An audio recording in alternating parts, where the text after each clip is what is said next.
If you haven't read it, it's a pretty good book. It's leading self, leading others, leading teams, and also how you interact. But I think over my 43 years, I've always looked, there are four key attributes that I have found that for successful salespeople. And by the way, it didn't matter what your background was. If you embodied these attributes, I have found the people to be generally, or almost 99% of the time, very successful.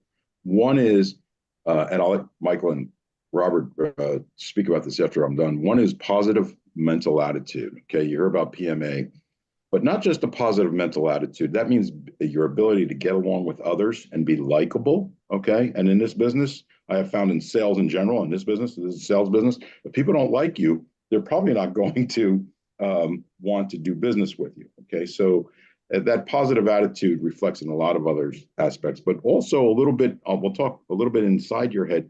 How you speak to yourself is just as important as how you speak to others. And so not beating up on yourself too much, being positive, being nice to yourself is just as important. So a positive mental attitude is one key aspect. Okay. By the way, these are all equally important.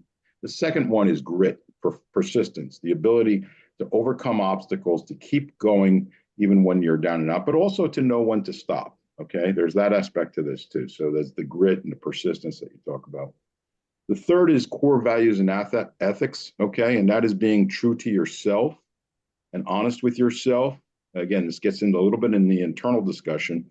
The ethics are a given, in this business and everything else, but it's how you deal with yourself and telling truth to yourself, which is the hardest thing to do in a lot of aspects. Okay, and then also again that ties in with the positive attitude. And then the fourth. And here I am sitting in a hotel room on a Zoom call, talking to people all over the United States. 5 to 10 years ago, that this didn't exist. So lifelong willingness to learn, right, and to accept technologies, to understand them, and that means being open-minded. Okay, it doesn't mean you have to accept it all, but you need to be willing to embody new ideas, new technologies, and new ways of doing business, and employing that for yourself. So, for instance, I'm using artificial intelligence. You probably guys have all heard about it. I'm sure we'll talk about it a little and everything else. I have all my proposals, presentations, my sales materials. Well, I use ChatGPT 4. I've used it's fantastic. It's been great. I just take my materials, put it in there, it's give me a summary and everything else. So it's just embodying technologies and doing those things. I'll be quiet now, but let Michael and Robert, love to hear your thoughts and feelings about what are the personal attributes and whatever else you guys feel is necessary. So go ahead, whoever wants to go. We talk a lot about that on our group coaching calls as well, because it is so important, especially during difficult times like right now. People either get imposter syndrome or they have feelings of inadequacy and where do I get my lead? I don't know how to start. There's just a lot of mental victim self-talk, unfortunately, and it's not good. Your subconscious is so much more powerful than we give it credit for. That's why, that positive thoughts, positive thinking. I write my goals on my window and on my bathroom mirror. Every day I walk out, I see my goals, where I want to be. And that's just not business goals, health goals, goals with my kids. So I 100% agree. And I can't stress knowing your audience. I mean, you already said people need to like you. Well, a lot of it is we want to like the people we work with as well. And taking the DISC profile test or something similar to me is so important, because you get to know how others see you, how you should see yourself, how you interpret things, and then who you're speaking with. I mean, talking to a high D versus a high S is so different. And, once you realize who you're speaking with, you can navigate that conversation so much more efficiently. So just getting a really good grasp of those concepts is fantastic. And of course, the self-talk is key. You bring up a good point when you're selling to a client and knowing your personality. And by the way, in the emotional intelligence, I don't know if you're referring to that test, but there's a personality test that you take. And by the way, there's no right or wrong. It's more how you're made up. So in other words, like Michael, I know he does a lot of investment training and investment work and everything else. And that tends to be an analytical type of person, a numbers person. I'm not saying Michael is, by the way. He's very good at what he does besides that. But I tend to be a people person. I like to talk and use personality and engage. But if I'm selling to Michael and he's analytical and everything, and I know that, or if I'm dealing with a CFO of a company, I better be willing to speak to numbers, and because that person's not going to. I can do all the selling and personality stuff in the world, but that's not going to be effective with that personality type. Okay. They want to see proof, they want to see the information, and they want it in black and white. So you need to understand, and sometimes you're in a room full of clients where there's different makeups, and you need to understand that as personality. So that's a great point, Robert. It really is. Michael, sorry. Yeah, it is a great point. And, I mean, I could go on and on about that topic, but I won't. But I'll just add that, we don't always go into a meeting of any kind with that in mind. We go in the meeting with our own agenda, usually thinking, here's what I want, here's what I'd like to see come out of this meeting. And we're thinking solely about ourselves. We're not thinking about them. And we really need to be, because I should be paying more attention to what personality style you are, Fred, or you are, Robert, so that I can make sure I'm mentally shifting my brain to communicate using your personality style. I mean, what a great point. I see my good buddy Keith here. Hey, good to see you, man. I haven't seen you in a while. Miss you. I'm moving closer to you. I don't know if you've heard that yet, but I'm gonna get down. That's one of my spots I want to get to. You guys, I have like a slide, and I won't sit here and bore you with a bunch of big long slides show today, but just for the point, since Fred did the fourth, I've kind of got 7 things that I talk about on a regular basis, and I think it might save you a little trouble if you guys don't mind me sharing my screen here, and save a little trouble with having to take notes and stuff. But these are just basic laws, and I remember I learned some of this stuff from Chris Heller. Some of you guys might know that name. Chris Heller was a KW guy, Orange County. I think he was doing about 500 deals a year. #1 agent in Orange County. He was the president of KW there for a little bit. Really good guy. Really love this guy. High D, speaking of personality style, I mean, he's no I whatsoever. He's just a brick wall. But that guy's a machine. And I called him one time when I had the offices in Long Beach in the area, and said, hey, will you come up and do a class for us, do a quick seminar for us? And he said, sure. And I said, what's your best stuff, Chris? And he goes, oh, I like a mindset. And I'm like, mindset? God, that's the best you can bring, And he's like, Michael, it doesn't matter if they don't know, if they don't do what they know they're supposed to do. None of it matters, right? And so, because is it that we don't know what to do, or is it that we don't do what we know we're supposed to do, right? I'll say it again. Is it that we don't know what to do, or is it that we don't do what we're supposed to do? And it's the latter. So it's that mindset. Your mindset is so powerful, especially right now in this environment of negativity. And it's challenging, isn't it? It's a challenging time for our industry right now. Let's face it. But that mindset, let me tell you this, when I got into real estate in the 90s in Long Beach, we had the market crash. The S&L savings in California died. Aerospace went away. We had the riots. We had floods. I was writing an offer on the hood of a car because it was like COVID 1.0. All the buildings were shut down because of the riots. And a tank was coming by as I'm writing the offer. And I'm looking up at the buyer like, is this going to be a problem? And he didn't say anything. And so I kept writing the offer. But mindset, my mentor at that time came to me and said, you don't know any better than this. This is all you think the market is. And you don't know how hot it was and how good it was before this, and that's good for you. You just keep your head down. Don't listen to any of these other agents that whine and cry and gripe, and you just go do what you got to do, and you're going to continue to make a lot of money and do really well. And I was so grateful for that tip, because that's exactly what I did. And I think that these 7 immutable laws here, I can blast through them very quickly so we don't take up too much time. But this is really the backbone of our industry and any business to me. You've got to have conversations on a daily basis. And we talk about having 6 to 8 conversations every day. And almost every room I go into, I'm a coach, obviously, and Robert, you heard, is one of our coaches, and he's phenomenal, by the way. I love working with Robert. Any room that we go into, we can poll the room and say, how many of you are having 6 to 8 conversations a day or more? And the agents that are having more or having those 6 to 8 conversations are doing well. And the agents that say, oh gosh, no, I'm not quite getting there, or I'm not doing any conversations every day, I'm not lead generating every day, they're the ones who are struggling. So it's just tied, your whole business. I could stop right now. Our whole business is tied to the amount of conversations that we're having on a daily basis. And then, of course, how good you are, what you say, who you're contacting, the database that we're working in, of course, all that stuff. You guys know all that stuff. But if we just say to ourselves every day, let's get our 6 to 8 conversations in, it's going to the rest is going to take care of itself. And then we have systems. So what we do is we systemize our business And those are going to help us generate leads. And then we use scripts to convert. So we use systems to generate leads. And then we use scripts to convert. So like, here's some examples of the systems, how you systemize your business. Grid system might be for sellers. An internet system might be for buyers. Sphere referral. Now, what does that mean? It means we all know we should be in touch with our past clients in Sphere, but I'm talking about automating it, systemizing it, get out of the way so that it happens. Because if it's up to me, it's going to break down at some point. So this is what I'm talking about when I say systemizing your business.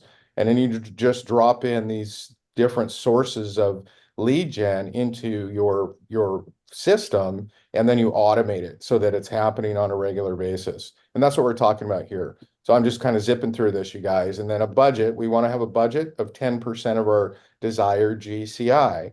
So we should have, if I want to make 500,000 GCI next year, I should budget 50,000 just for marketing alone, right? So we should have a budget, P&L. Of course, we should all be working off a profit and loss and have a budget. I'm surprised how many agents I meet don't have a budget. They don't have a P&L. They don't have a schedule. I'm like, are you a business owner? Or are you, working for somebody are you being an employee? Right? And so we want to treat our business like a business. And number three, delegate everything except the 4 high dollar activities. So write this down. The 4 high dollar activities, some of you guys have probably heard this: list, sell, negotiate, prospect. List, sell, negotiate, prospect. Those are the 4 high dollar activities. That's what we get paid to do, guys. Is that, nobody can really be out there taking listings at the level we are unless we've got a listing specialist on our team, a buyer's agent. We've got to be writing those offers and working with those buyers unless we have a buyer's agent or a showing agent. Nobody can be prospecting at the level that we are unless we have cold callers on our team, which I've had, or door knockers on our team. So those are our jobs: list, sell, negotiate, and prospect. Nobody really can be negotiating at the level that we do unless you've got a really good manager on your team or negotiator. So negotiate, delegate everything except those 4 high dollar activities. Those are your things to do every single day. And back to the calendar. If someone's struggling or not making the amount of money that they'd like, just go look at the calendar the last couple of weeks and say, okay, where am I spending my time? Am I spending my time on those 4 high dollar activities: list, sell, negotiate, prospect? And you'll see the holes are right there that, oh no, I'm not. I'm spending time working on the deal. I'm working on the pending. I'm working on a flyer. Delegate that stuff. There's so many virtual assistants out there now that are good, that are reasonable. There's no reason for us anymore. There's no excuses to not be delegating that low dollar activity. Think about it just for a second, and then I'll get off this one. If you want to make $100,000 more per year, do the math. 100,000 more per year is about $45 an hour with a couple of weeks off throughout the year and some weekends and things like that. That's $45 an hour, guys. So if we're doing $15 an hour work, $20 an hour work, we're saying to ourselves, well, I guess that 100,000 isn't too important to me. See, so what this does when you go through this is it kind of feels like a push, like somebody's pushing you a little bit, and that's kind of what it's supposed to be. To me, you want somebody who's tapping you, saying, "Look, let's go," right? We don't want somebody saying, "Oh, it's okay. It's okay if you're broke and you're not making the amount of money that you need to be making." That's not okay. Let's do something about this. Here are your answers right here, are these 7 immutable laws. If you follow them, you can get out of any rut. You can increase any business as much as you like. And then I'll wrap it up very quickly here. 5, 4 is just unique interest-piquing messages that separate you from everyone else. So I have a list of those. I've got a bunch of those, liners that we can use to get in front of people, rules to follow and hoops to jump through, right? You guys all do this, I'm sure. I know Keith does. I know Robert does, and Fred does. It's rules. We don't just do anything for anybody anytime. We have rules like, hey, let's get together on a Zoom, or let's have you sign something to protect the commission. Let's have rules that we follow and hoops to jump through. Model, action, focus. It's what you guys are doing right now. You're learning from, I'm guessing you don't just show up for just because I'm here today and Robert's here today and Fred. You guys probably show up on all these types of training events. I know Keith is a lifelong learner and he models everybody. He's having a ton of success. So you model people who have already gone where you want to go, and just do what they suggest and follow those disciplines. Last one is confidence and control, right? Get your business where you want it, feel really comfortable with it and very confident with the way you operate your business. And then tell people this is how I do my business, and don't let them tell you how to do it any differently, right? It's like the brain surgeon where we go in to have our brain looked at and we say, well, I don't think you should do any of that way, doc. I think that one of my friends told me that they did it a little bit differently, right? And we would never do that. So the same thing here with the real estate space is don't let people tell you how to run your shop and how to run your business. But be comfortable with where it is too. So I kind of just jammed through that for the sake of time. I don't want to hog the show here. But those are some basic laws that I think are real important. Thank you, Michael. And that was a good overview and a good, and the point being, having a system, a way to follow up, a way to contact clients. We covered the 4 personality traits, the key attributes that we think are the people that are there. Michael had a system and a methodology here overall. I'd be remiss in not saying to all of you, feel free, and Alejandro, if you have questions or you want to raise your hand or whatever, feel free to interrupt us and we'll be glad to respond to it as we're going here.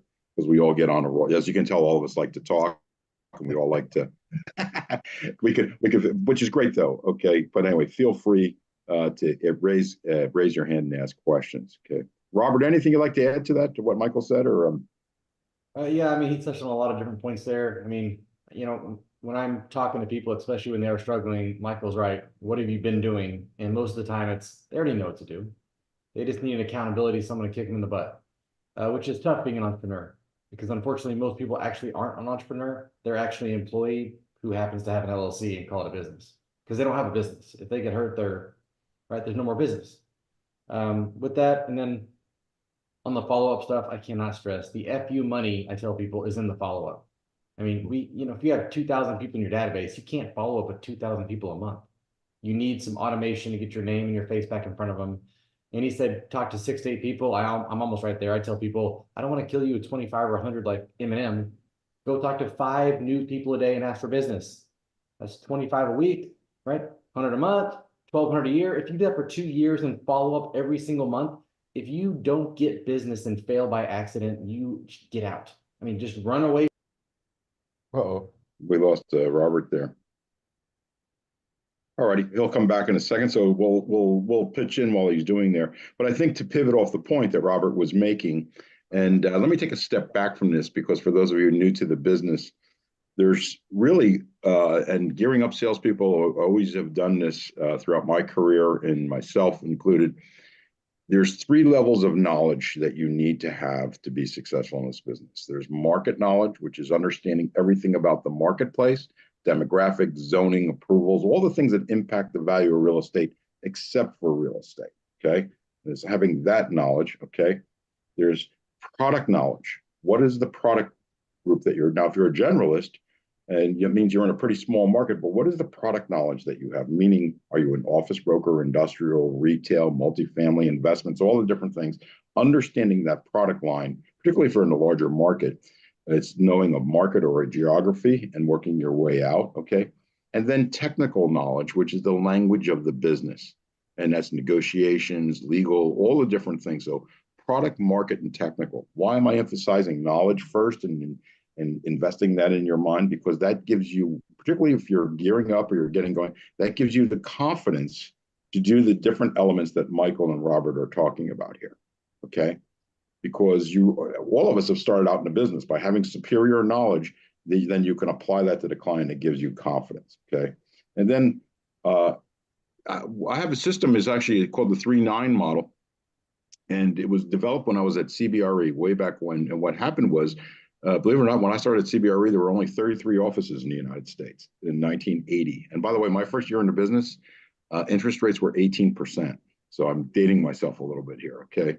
So talk about negative news, not getting out, all that good stuff. And I remember my mentor, and I was very fortunate, as a former IBM executive, said to me, don't listen to the news, don't pay attention to they call it putting blinders on, okay? And I think in this day and age, when we're all getting bombarded by all these different sources, and the news is generally negative, by the way. If you look at any news, it's typically negative.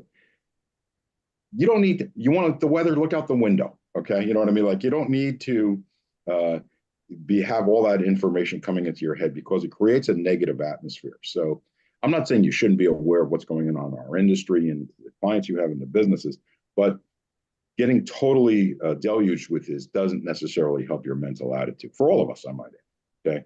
So there's the three levels of knowledge. And then the other part of this, and it's interesting, the 3-9 model, basically, we went to a group of behavioral psychologists and they analyzed our sales processes for individuals, for all, because our whole offices are opening. It's the classic S curve.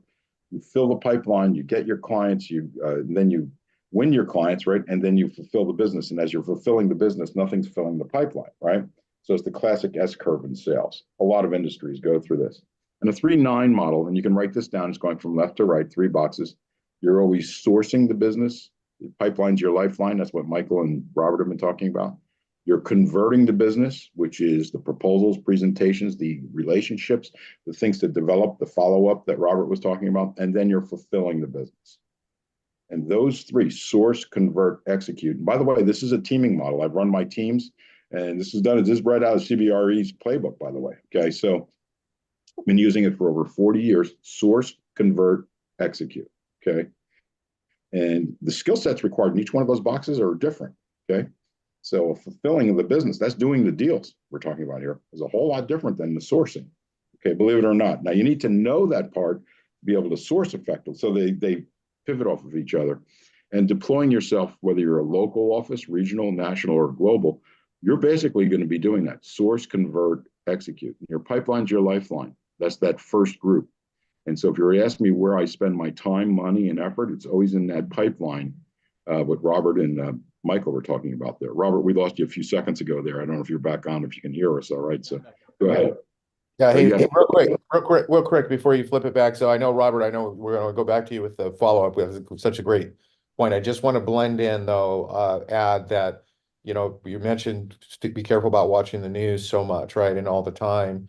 The other thing that I would say to that I see now, which I just shake my head every day about, is social media, is like, oh my gosh, the things that agents are doing on social media.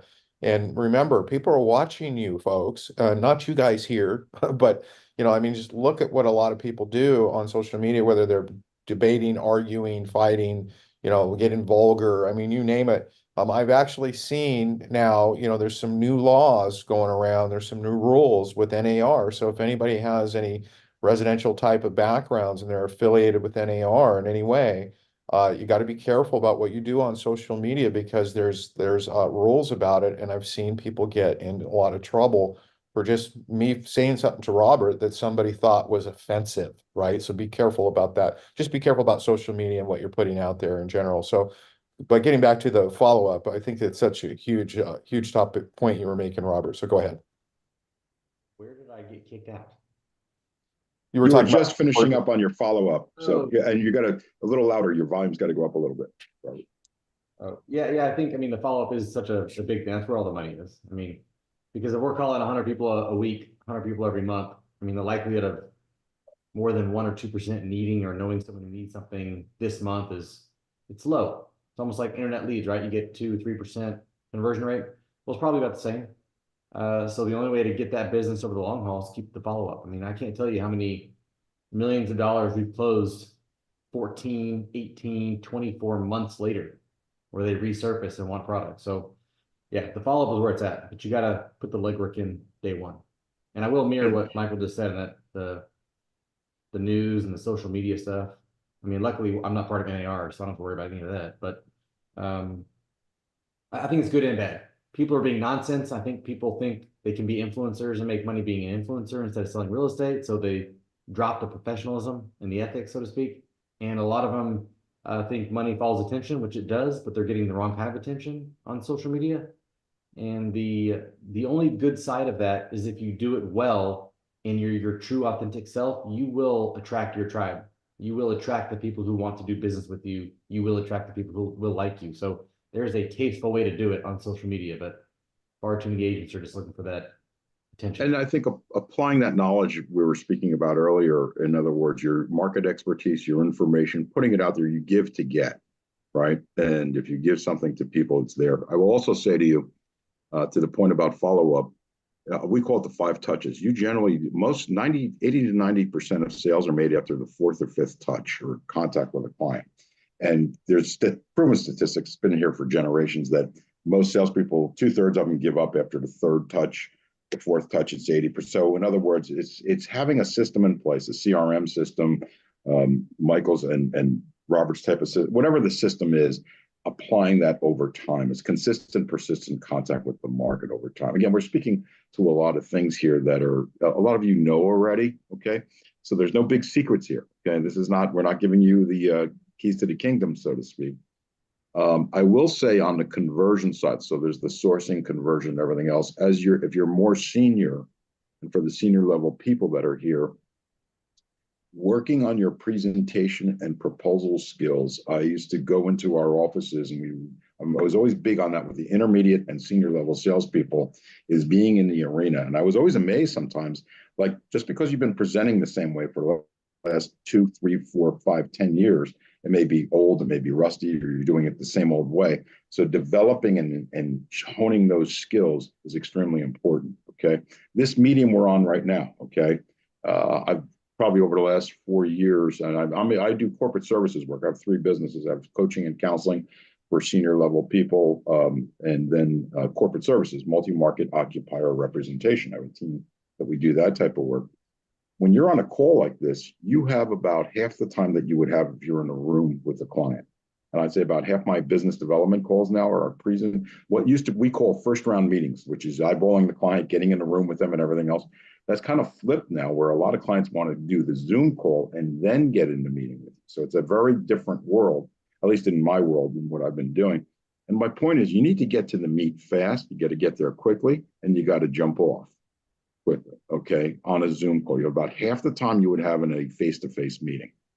And so that's a set of skills. You got to get to their world, their needs, their elements, and understand that. Okay, there's all sorts of other things you need to learn on how to present through a YouTube, how I'm looking at the camera, my distance from the camera, how far my head is, all those different things that go on. And then when do I go to my visual cues, those types of things. Now, interestingly enough, my win ratio, I won't say kill ratio, is about the same. Okay, which is, and I'm old school. Okay, so let's talk about learning and everything else. But a lot of clients are very comfortable with that. And the point being, you need to, in this business, particularly if you're senior level or medium level, really pay attention. We generally win you win by an inch, not by a yard. Okay, if you win by a yard, you're already there, or the other competition was already there ahead of you. So it's how to gain that inch. I would submit to the senior level team leaders and people that you really need to pay attention to. Okay, so Robert, Michael, any thoughts on that, on presenting and things? Well, yeah, sure. I've been pretty fortunate in my career, because early on I did the cold calling and networking and whatever it took, right? I got in survival mode. I wasn't leaving today until I got a lead, that type of mindset. Then 2008, 9, 10 happened. I wanted to figure out a smarter way to work. And what worked for me was I used the army of residential realtors. I made it a point to go meet as many residential realtors, go cater to them, make them my client. And by doing that, I get 3 to 5 leads a week. And I've been doing so for a long time. So in 18 years, I'm not joking, I've probably only done 5, maybe 7 listing appointments in my entire career. I go in, this is my listing. It's also mine to lose. I don't second guess it. I don't give a marketing pitch. I say, this is fantastic. So glad you bought it. Let's rock and roll. You ready? That's it. I mean, I really go in super confident, and 95% of my business is by referral. So I've already got my foot in the door. They've already sent over saying, you can trust Robert. He's a great agent. He gets deals closed. Here's some background on Robert. When I go in, I mean, I've been very fortunate with that. And when I do coach people, I hound them on go with the low hanging fruit, go find the army, go give them value, and they will reciprocate. That's worked for me very well, and I love it. Michael? Yeah, guys, I've got like 5 little bonus things I want to give you before I get out of here today, and I know you guys are going to be jumping here soon too. And as we're doing that, just remember, you guys, tell us how we can help you, before we go.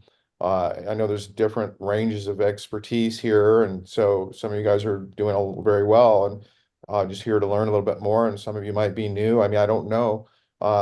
So let us know before we go, you know, what can we do for you? You know, what's one thing you'd like to take away from us before you go today? Um, and I would also just add to Robert's comment that, you know, I built the whole NCRA off of that concept, Robert, of going through residential agents to get business. I mean, it's just an absolute gold mine for sure. So what a great point that is. Just five little quick things here that I added. Well, I added this, I think, a year or two when the market started to shift. So these are some things that you can do just to kind of tie down what we can do to really do well and thrive in any kind of market. One, lead generate. We can't say that enough, right? We've got to do that every single day. And there's no more excuses. We used to be able to get away with not doing it every day. Those days are gone. You don't lead generate every day, you're going to be in trouble unless you are an established commercial agent. You know, it's a little different. And then tell everybody, here's what I'm doing. So what I did when my first market shift experience came along in the early 90s is I told my wife, my kid, my daughter, my assistant, everybody on my team, I said, I'm now going from 2 hours a day to 3 hours a day. So if you see me doing anything but lead generating during this time, I need you to kick me in the butt, right? And they loved it. They were all excited about being able to hold me accountable. My daughter, same thing. I told her, hey, you know, I got to do this now. It means I'm going to be coming home an hour later every night. I'm sorry, but you know, I know you want that bike, you know, and I know, babe, you want the new kitchen and blah, blah, blah. And they're like, yeah, it's okay, daddy. Just come home later. It's fine. Just get us that, do what you got to do. And this is huge. And I've been here more than once where that debt just piles up on us. And, you know, when these interest rates jump, like they have, it's just a killer. And just to see people, and you can help your clients too with these things, right? You know, help them get this done because it's not that easy to do. And you start with just that one big whopping card, get it paid off, and then that money you were using on that, you apply to those other cards. You just make it a mindset to get out of debt. Any high interest rate debt, you know, people are paying 20, 30% interest. It's just nuts. And you could never get out of that. And the weight, I've been there. I'm telling you, I've been there like 3 times with this, where it just snuck up. I'm like, holy cow, how did that happen? And then you've got to get out of that debt. So get out of that at all, no matter what. Cut all unnecessary expenses, guys. Look at your P&L. Everybody should have a profit and loss right now in a budget. I've said that before. And we should just look at it. And then if we're looking at it, we're tracking what we're doing. Oh gosh, I am spending 25 bucks a month on Starbucks, you know, and do I really need to do that? And I'm spending 100 bucks on this subscription. I forgot, right? Do I really need that? And just track your dimes, track your dollars, and watch every penny and get that P&L to where you're operating on just a lean, mean budget. Um, Bonus slides, a disciplined or die. So we've got to have scripts, role play, schedule every day. So it's just operating like a business now. And that is, you know, again, before when the market was hot, we really could kind of get away with not doing these things. Now you've got to absolutely be really good, the best you can be. I mean, think about it. Every conversation we have is a potential commission. And if we started saying, what's your average commission in your market? What's your average sales price? It's going to be significant. It's going to be probably 25, 30,000 or more in some cases. Well, are you going to not use scripts and have really refined presentations to convert those leads? Or what are we talking about? Are we crazy if we're not doing those kinds of things? We want to be the best that we can be. We want to be like the NFL athlete that keeps going to spring training, right? They don't go to spring training to learn new things. They go to hone their skills and to get just perfect, you know, at their skill set. That's why they do those things. And that's what the way we need to be as well. We need to make sure that we are being the best that we possibly can be in every conversation and every presentation. It's so important that we're doing that. And then the last one is just diversify your lead generation strategy. Have multiple systems, multiple streams of income coming in, and then make sure we're using a CRM. Again, we used to be able to not have to do that and work through that CRM, but in today's world, you've got to be really good at using a CRM and funneling your business and your lead management sources through that CRM. And if you're like me, I'm not very good at that. I have an assistant that does it all. And when she's on with me on my calls, I defer to her all the time. I'll say, hey, who touches the CRM? I never go in there other than just to do some very basic stuff because I don't like it and I'm not very good at it, but we have a killer CRM and a killer management system, not because of me, but because of that CRM and our team. And you really want to spend some money on it if you're saying, gosh, I'm not very good at it. Well, then spend some time and some energy at getting somebody on your team that can help you with that CRM. It's worth it. It will be worth it. You'll pay for that person 10 times over with those CRMs. So that's it. I won't, talk too much, but those are my 5 little bonus points there. You brought up some great points there about on the personal debt levels. And like you said, we've all been there being in straight. Look, our lives, if you're in straight commission sales, your life is a gamble already. Okay. Now, I can't think of too many. There's 2 types of capital. There's the capital that you have the actual dollars, and then there's the opportunity cost, which is your time, right? And so I can't think of any other business that has a better return on its time for a risk reward ratio than this. Having said that, you need the place to gamble. Your life is already a gamble doing this business. So the point being, the more you can set up your personal affairs that are very, I think all of us, I would wager to say, all 3 of us, having been through what we've been through in our careers, our personal setup is very conservative relative to a lot of other people, because we've been, what you're doing day to day is always a gamble to begin with. So I'm very risk adverse in my personal finances and things of that nature because of that. Okay. And that's a great point to make. All right. And it's very hard to sell if you're desperate. Got to be able to walk through. You have to be. My grandfather, who's was a real estate developer and everything, and it was a beauty to me when I was a young boy. You got to be able to walk away from any deal. Okay. And if you can, then you're very effective in doing that. So that's great. We call that commission breath, Fred, don't we? Yeah. They can tell, they can smell it. Yeah. And if you're desperate, or you wish it to be, and you become a volunteer, you work on something because the client's not qualified, or you want it to be there, but it's really not there. Okay. So that's one of the earlier points I said about your ethics and being true to yourself. Okay. Truly assessing the situation and understanding. And by the way, that's where coaching and an objective opinion comes in. Okay. Sometimes to say, hey, what about this? Or, why are you spending so much time on this? You don't see the forest for the trees, or you're wishing it to be. A lot of times having an objective perspective is something that helps a lot with regard to that also, I might add. Okay. Robert, go ahead. I'm sorry.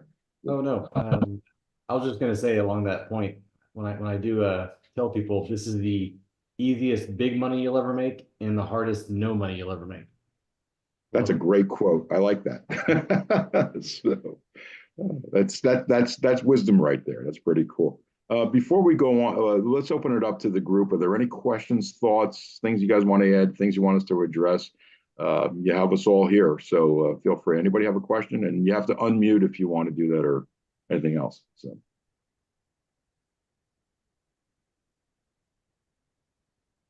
No questions there. I'm amazed Mr. Andrews doesn't have a question. He usually has a question every single time I'm on a call. So I think he walked away for a second. No, he's right here. I see him. Oh, he is?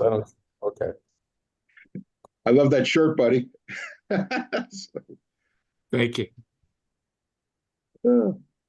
Robert, when do I get to see you, buddy? I miss you. Well, why don't you come to Texas?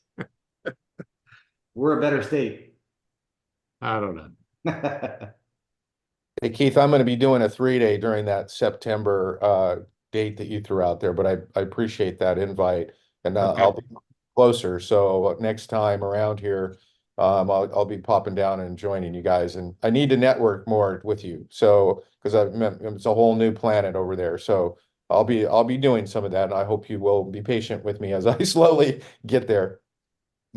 Robert brought up a good point earlier, and when I moved over to Realogy, which is now Anywhere, it was the largest residential, I don't know, 240,000 residential agents in that group. We had 3,500 in the commercial side, but I started marketing with my team, my business development team, to the residential agents, to your point, because we had this huge database. And growing up in commercial, coming from commercial, the commercial guys, how can I put it? They can be arrogant in terms of the way they look at residential agents. But I always viewed the approach of going to them just like they were a client and approaching them that way and treating them with that kind of respect and deference. And I'll give you a real life example. So we marketed directly to them, told them, make one phone call, give us a referral. Now, I generally went after the high end agents that were doing corporate relocations. So I just know it was a big enough group inside of Realogy that they had the corporate reload groups that were called Cardis agents, if you will, right? That's, if you know that name. And went into one of the Sotheby offices, and I was in New Jersey, and gave a whole presentation about commercial, blah, blah, blah, and make one phone call. And so this a year later, a lady called me. And by the way, that's the 5 touches, right? You keep coming back to those offices and talking to them and reminding them who you are and everything. It's not just one shot. You keep going back. And she called me a year later and said, I just sold a home, pretty high-end home in Westfield, New Jersey. You guys know where that is, in a very nice community. And it was to the head CEO for Siemens Hearing Aids, Siemens AG. If you know, Siemens is like a bit like GE. Anyway, I went back to my team. I had a tenant rep office team, and I said, hey, we have this opportunity with Siemens. And they said, oh, Fred, Siemens has been all over the marketplace. They've been with, like a typical client, they run with every broker in the market. It's a lead that's worn out. There's no credibility for them in the market and everything else. I said, well, I hear you, but I said, they just reload a German from Germany to run this group, and he just bought him a house and everything else. I got a feeling that this is the real deal at this point in time. So I went back to the CEO and said, look, your company's been all over the market. I said it respectfully, of course, you've been all over the market, blah, blah, blah. I said, whether you sign with us or sign with anyone else, please sign this authorization to represent. And it will tell the market that you're real, that you're engaged a local agent and everything else. So he did. By the way, first and last time it's ever happened with me, he signed the contract right on the spot. Okay. So, and that ended up being a build to suit, $250,000 commission. And we generally pay 20% commissions on the commercial side. Residential is 25%. That agent made one phone call, and we gave her a $25,000. She decided the deal that she refer $25,000 referral for one phone call. So there's things to be mined out there in terms of the residential population. And what Robert's talking about is eliminating cold calling. In other words, you don't have to cold call. You're going to get business that is pre-qualified or coming to you, and that's a great thing. So, there's a lot of ways to skin the cat here. We've probably paid 7 figures back to residential agents over my 18 years. Yeah, and it's viewing them with the right attitude, the right respect, and the right dignity.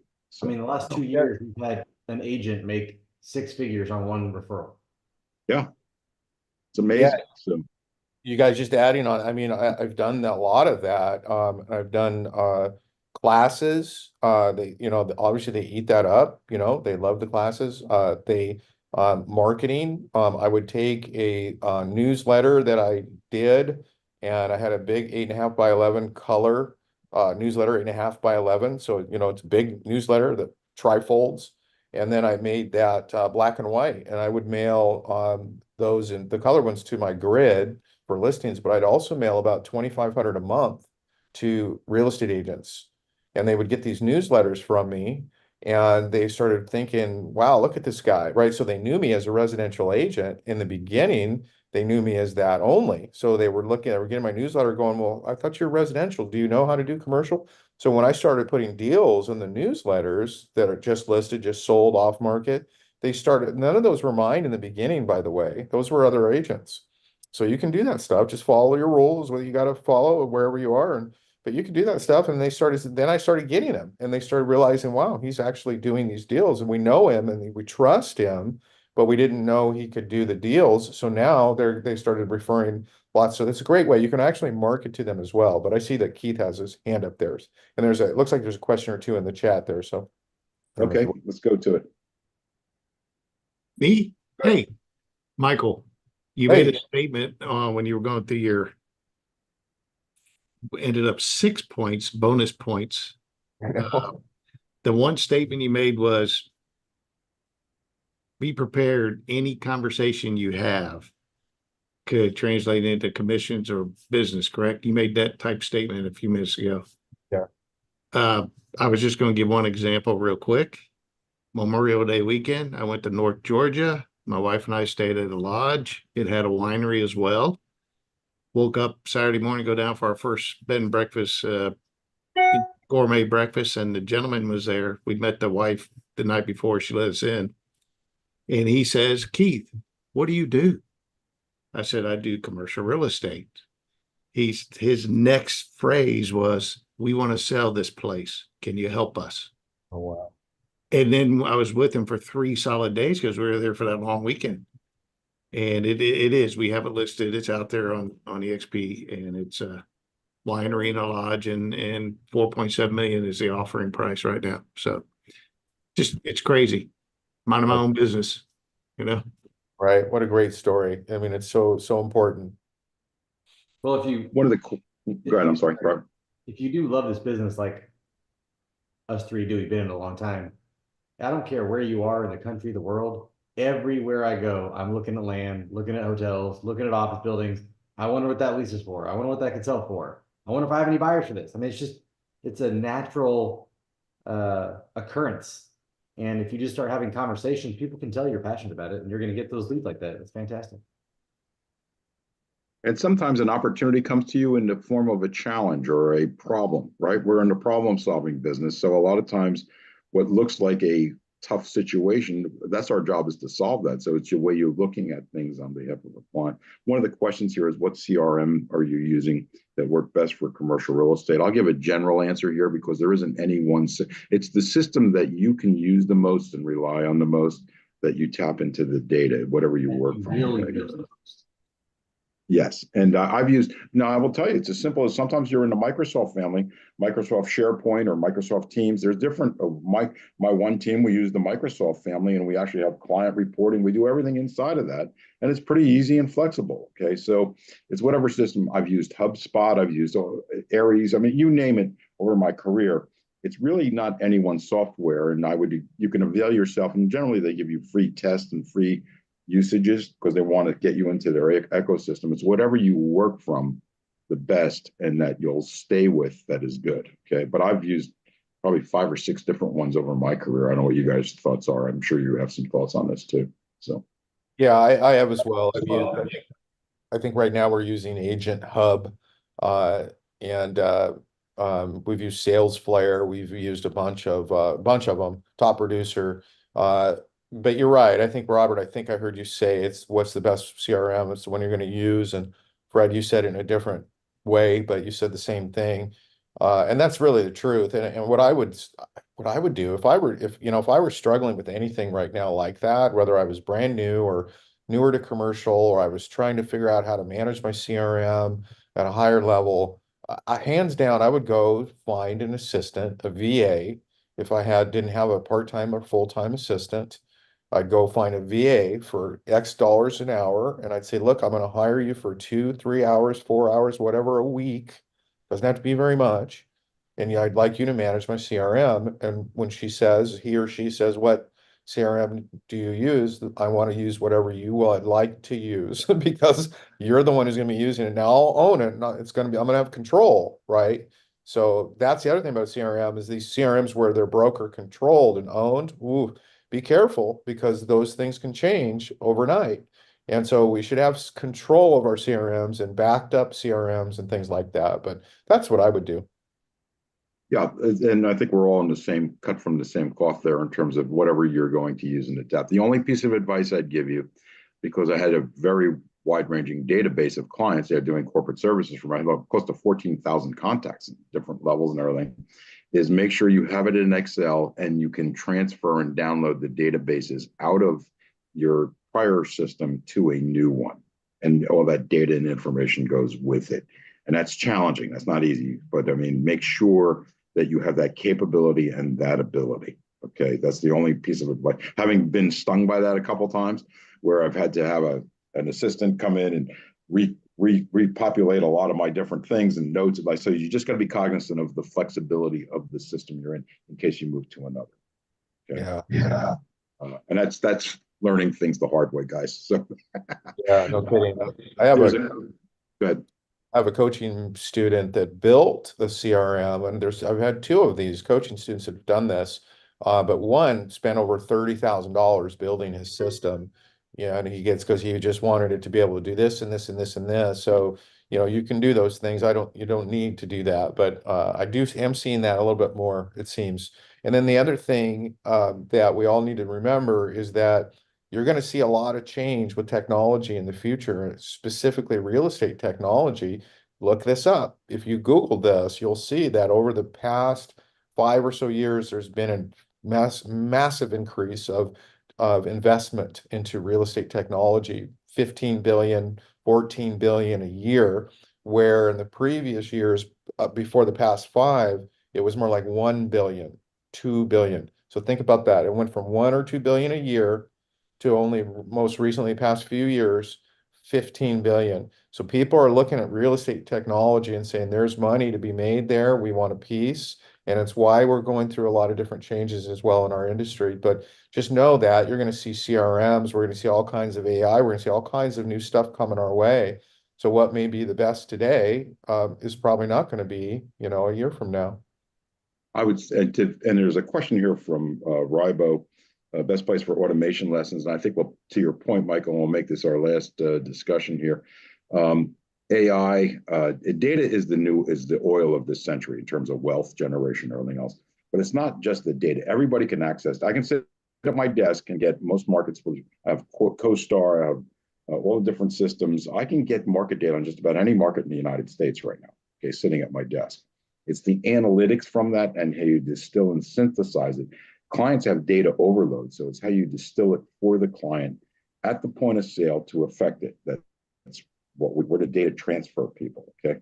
I will say this for AI, if you haven't done this, and this is about being open mind, you can subscribe to ChatGPT-4 for free, okay? So just get on, sign in. Now I have a lot of content that I've used over my career and everything else. And I'm amazed. Like I had a proposal last day. I was on vacation last week and still am. I had to send an engagement letter. I said, here's my engagement letter. Please do it in this tone. Use the McKinsey style of speaking. Okay. And I need certain pieces of information. Here's the sources that I want you to look at. Like some real estate sources. I don't want you to look at any other sources. Now that's one of the controversies with the AI is sometimes they don't know the sources. So you can say, go look at the MIT real estate information or whatever it is you're doing. And it pulled it right up for me, gave me an outline and everything else. Now, obviously, I had to customize it to make it be my voice. Okay. So you need to make sure your personal touch is in there. But what would take me, Michael, to your point about, and Robert, of a virtual assistant and everything else, what would take me an hour to 2 hours of research was done in about 30 seconds. Okay, and I was able to customize a proposal, an engagement letter, work plan, scope of work, all those different things for a client. And so that's what we're talking about here, okay, is the practical application of it. So for those of you who haven't, I encourage you to at least try it, see it, use it, and know how to query. The way you query it is the key, okay? So, but that's here to stay, and that's a great equalizer, just like the Zoom call is and everything else. So with that being said, Robert, Michael, any last thoughts, guys, or any from the group that you want to share with everyone?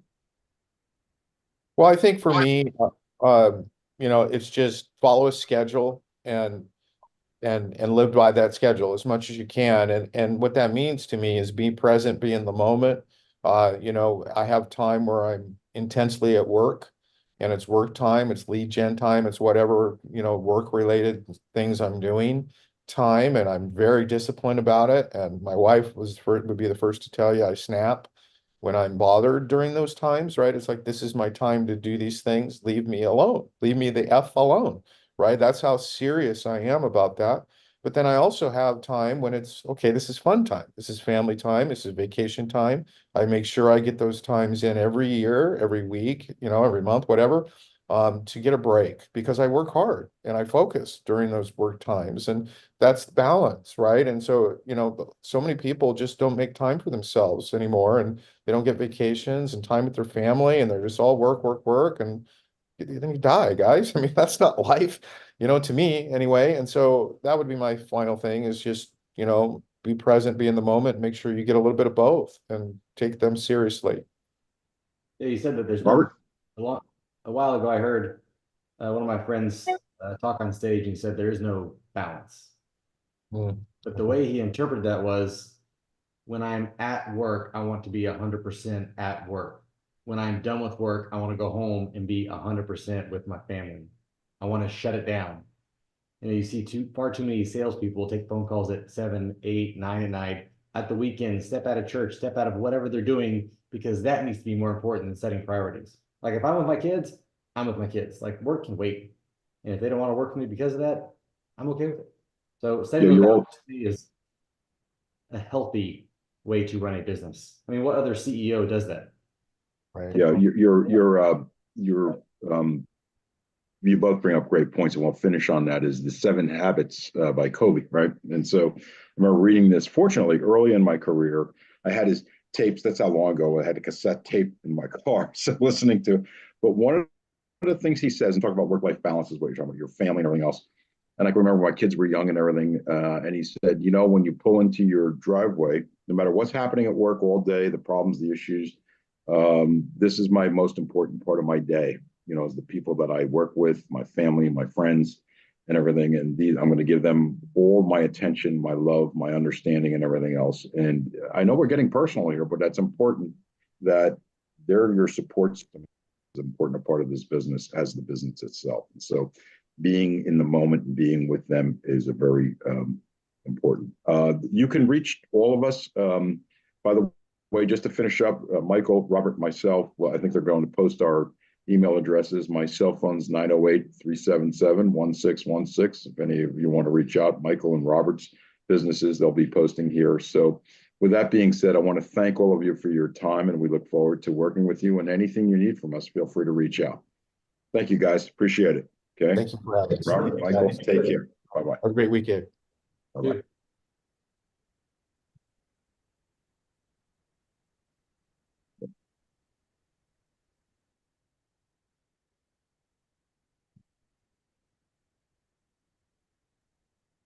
Thank you, Fred. Thank you. Thank you. My pleasure. If you want to post my phone number and contact, feel free. Okay. All right, perfect. Will do. Bye-bye. Thank you so much. Bye-bye. Bye, Good job, Robert. Robert. Thank you.